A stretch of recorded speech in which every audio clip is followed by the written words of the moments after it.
मैं चाहता हूँ कि आप एक प्रैक्टिकल एडवाइस दो, जिसमें आप मुझे ये बताओ कि क्या बेटे और बहू को सास और ससुर के साथ रहना चाहिए या नहीं।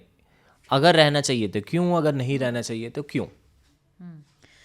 तो इसके भी दोनों पॉसिबिलिटीज़ हैं, रह भी सकते हैं, नहीं भी रह सकते हैं। मैं पहला केस बताती हूँ कि रह कब सकते हैं। मैं खुद साथ में रहती हूँ, ओके। ठीक है।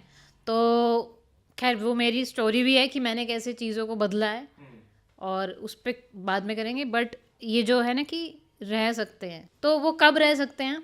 पहली बात, अगर हस्बैंड वाइफ को एक पर्सनल स्पेस मिल रहा है उन्हें उनके साथ रहने में, इन लॉज के साथ भी रह रहे हैं एक ही घर में, उनका खुद का पर्सनल स्पेस भी है। पर्सनल स्पेस मतलब उनको कहीं जाना है आना है तो कोई ऐसे रोका टोकी नहीं हो रही है।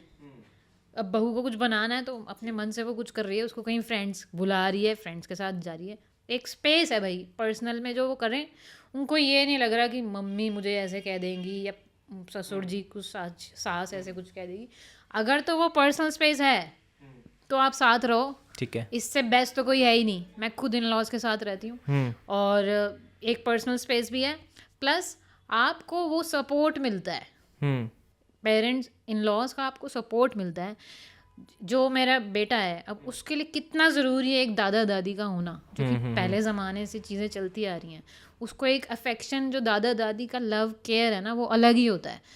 तो अगर आप साथ रह रहे हो, आप एक स्पेस है आपका, एक दूसरे के साथ आप अच्छी तालमेल बना पा रहे हो, तो इससे तो बेस्ट कोई है ही नहीं कि आप साथ रहो। आप एक दूसरे को सपोर्ट कर रहे हो, उनकी चीज़ें आप कर रहे हो क्योंकि उनको नीड है बच्चों की।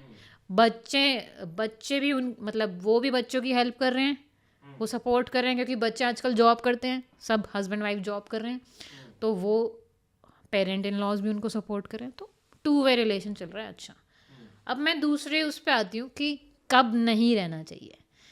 कब नहीं रहना चाहिए, अगर आपके बहुत ही ज़्यादा कॉन्फ्लिक्ट्स हो रहे हैं, ज़्यादातर कि हस्बैंड बीच में फंस जाता है, वाइफ और मदर के, वो फंस जाता है बीच में कि मदर कुछ और कह रही हैं, वाइफ कुछ और कह रही हैं। तो वो बहुत इन चीज़ों, अगर बहुत ज़्यादा कॉन्फ्लिक्ट्स हैं और वो सॉर्ट आउट ही नहीं हो रहे हैं, तो फिर आप अलग रह लो।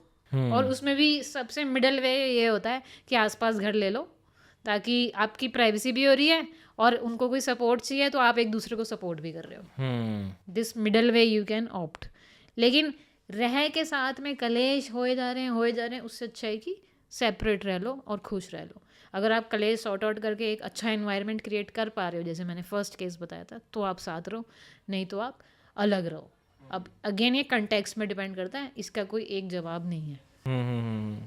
ये वीडियो तो आपको अच्छा लगा ही होगा, लेकिन इससे भी ज्यादा मजेदार और वैल्यूएबल कंटेंट हमारे मेन चैनल बात कुछ और है पे है। अगर आप चाहते हैं कि आप पूरा कंटेंट देखना चाहते हैं, go there and watch the full podcast and subscribe करना मत भूलिएगा। एंजॉय।